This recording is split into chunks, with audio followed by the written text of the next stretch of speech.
ಖಾಸಗಿ ಕಾರ್ಯಕ್ರಮ ನಿಮಿತ್ತ ಕಾಫಿನಾಡು ಚಿಕ್ಕಮಗಳೂರಿಗೆ ಆಗಮಿಸಿದ ಮಾಜಿ ಉಪಮುಖ್ಯಮಂತ್ರಿಗಳು ಹಾಲಿ ಗೃಹ ಸಚಿವರಾದ ಪರಮೇಶ್ವರ್ ಅವರನ್ನು ಹಿರೇಮಗಳೂರಿನಲ್ಲಿ ಕೆಪಿಸಿಸಿ ಸಂಯೋಜಕರಾದ ಹಿರೇಮಗಳೂರು ರಾಮಚಂದ್ರ ಹಾಗೂ ಕಾಂಗ್ರೆಸ್ ಕಾರ್ಯಕರ್ತರು ಹೂಗುಚ್ಛ ನೀಡುವುದರ ಮೂಲಕ ಸ್ವಾಗತಿಸಿದರು.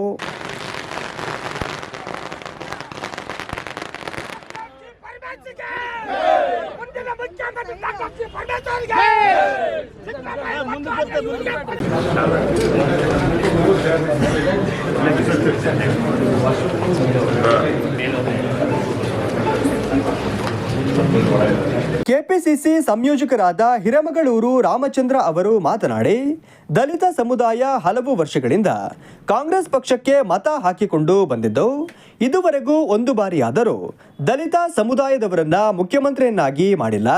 ಆದ್ದರಿಂದ ಈ ಬಾರಿಯಾದರೂ ಹೈಕಮಾಂಡ್ ಪರಮೇಶ್ವರ್ ಅವರನ್ನ ಮುಖ್ಯಮಂತ್ರಿಯನ್ನಾಗಿ ಮಾಡಬೇಕು ಎಂದು ಒತ್ತಾಯಿಸಿದ್ದಾರೆ.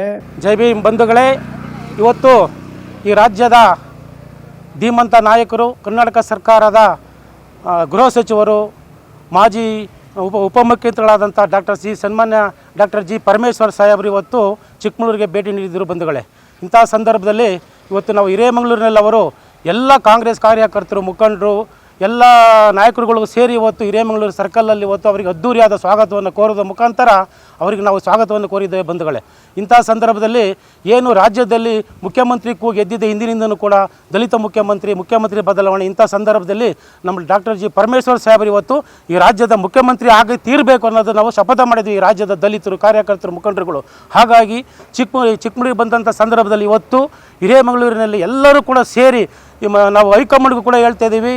ನಮ್ಮ ರಾಹುಲ್ ಗಾಂಧಿ ಇರ್ಬೋದು, ನಮ್ಮ ಖರ್ಗೆ ಸಾಹೇಬ್ರು ಇರ್ಬೋದು, ನಮ್ಮ ಸೋನಿಯಾ ಗಾಂಧಿ ಇರ್ಬೋದು, ದಯಮಾಡಿ ಚಿಕ್ಕಮಗಳೂರು ಜಿಲ್ಲೆ ಕಡೆ ಗಮನ ಕೊಡಬೇಕು ಮತ್ತು ಚಿಕ್ಕಮಗಳೂರು ರಾಜ್ಯದ ಕಡೆ ಗಮನ ಕೊಡಬೇಕಾಗಿದೆ. ಬಂಧುಗಳೇ, ಯಾಕೆ ಅಂದರೆ ಈ ಜಿಲ್ಲೆ ಇವತ್ತು ಇಂದಿರಾ ಗಾಂಧಿಯನ್ನು ಗೆಲ್ಲಿಸಿದಂಥ ಕ್ಷೇತ್ರ ಅಂತ ಹೆಗ್ಗಳಿಕೆ ಪಾತ್ರ ಆಗಿದೆ. ಇಂಥ ಜಿಲ್ಲೆಗೆ ಇವತ್ತು ಅವರು ಉಸ್ತುವಾರಿ ಮಂತ್ರಿಯಾಗಿ ಕೆಲಸ ಮಾಡಿದ್ರು, ಈಗಲೂ ಕೂಡ ಗೃಹ ಸಚಿವರಾಗಿದ್ದಾರೆ, ಉಪಮುಖ್ಯಮಂತ್ರಿಯಾಗಿದ್ದಾರೆ.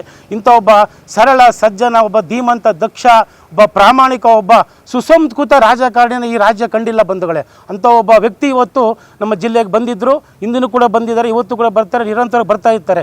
ಇಂತಹ ಸಂದರ್ಭದಲ್ಲಿ ಎಲ್ಲರ ಒಕ್ಕೂರಲಿನ ಒಂದೇ ಒಂದು ಒಕ್ಕೂರಲಿನ ಒಂದು ಹೇಳಿಕೆ ನಮ್ಮದು, ಒತ್ತಾಯ ನಮ್ಮದು, ಡಾಕ್ಟರ್ ಜಿ ಪರಮೇಶ್ವರ್ ಸಾಹೇಬರು ಈ ರಾಜ್ಯದ ಮುಖ್ಯಮಂತ್ರಿ ಆಗಲೇಬೇಕು ಅನ್ನೋದು ಎಲ್ಲರದ್ದು ಕೂಡ ಒತ್ತಾಸೆ.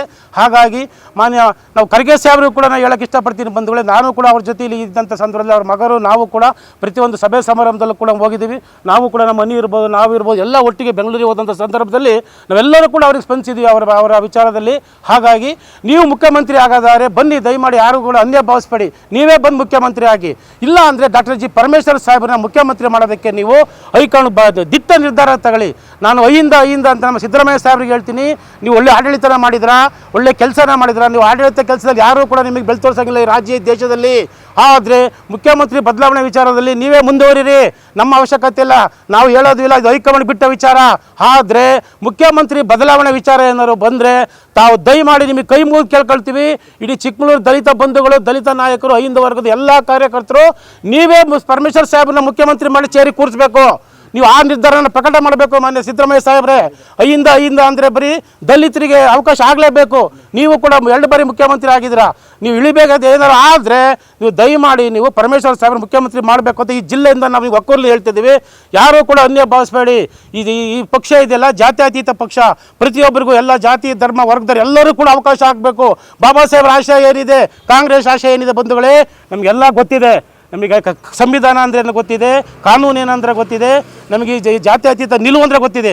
ಆದರೆ ಈ ಜಾತ್ಯತೀತ ನಿಲ್ಲಿಸೋಗಿನಲ್ಲಿ ನಮ್ಮನ್ನು ಬಲಿಪಶು ಮಾಡಬೇಡಿ, ನಮ್ಮನ್ನು ಹಿಂದಕ್ಕೆ ತಳ್ಳಬೇಡಿ. ದಯಮಾಡಿ ಆ ನಿಲುವಿನ, ಆ ದೇಶದ ಆ ಆಶಯ ಜೊತೆಗೆ ಸಮಬಾಳು ಸಮಪಾಲು ಜೊತೆಗೆ ನಮ್ಮ ಪರಮೇಶ್ವರ್ ಸಾಹೇಬರಿಗೆ ಮುಖ್ಯಮಂತ್ರಿ ಮಾಡಿದರೆ ನಮ್ಮ ಕಾಂಗ್ರೆಸ್ದ ಆಶಯ, ನಮ್ಮ ಕಾಂಗ್ರೆಸ್ದ ಸಂಸ್ಕೃತಿ, ಜಾತ್ಯತೀತ ನಿಲುವು ಸಾಬೀತಾಗುತ್ತಂತ ನಾನು ಈ ಜಿಲ್ಲೆ ಮುಖಾಂತರ ಒಕ್ಕದೆ ಮಾಡಿದ್ವಿ. ದಯಮಾಡಿ ನಮ್ಮ ಹೈಕಮಾಂಡು ಚಿಕ್ಕಮಗಳೂರು ಈ ವಿಚಾರ ಗಮನ ಕೊಡಬೇಕು. ನಾವು ಇಲ್ಲಾಂದರೆ ಮುಂದಿನ ದಿನಗಳಲ್ಲಿ ನಾವು ದಲಿತ ಮುಖ್ಯಮಂತ್ರಿ ಆಗಲಿಲ್ಲ ಅಂದರೆ ಮುಂದಿನ ದಿನಗಳಲ್ಲಿ ಭಾಳ ಕೆಟ್ಟ ಸಂದೇಶ ಇದೆ ಈ ರಾಜ್ಯದಲ್ಲಿ. ಹಾಗಾಗಿ ನೀವು ದಯಮಾಡಿ ಒಂದು ಮುಖ್ಯಮಂತ್ರಿನ ಮಾಡೇ ತೀರಬೇಕಂತ ನಾನು ಈ ಸಂದರ್ಭದಲ್ಲಿ ನಮ್ಮ ಹೈಕಮಾಂಡ್ಗೆ ಈ ಸಂದರ್ಭದಲ್ಲಿ ಕಾಂಗ್ರೆಸ್ ಮುಖಂಡರು, ಕಾರ್ಯಕರ್ತರು ಪಾಲ್ಗೊಂಡಿದ್ದರು.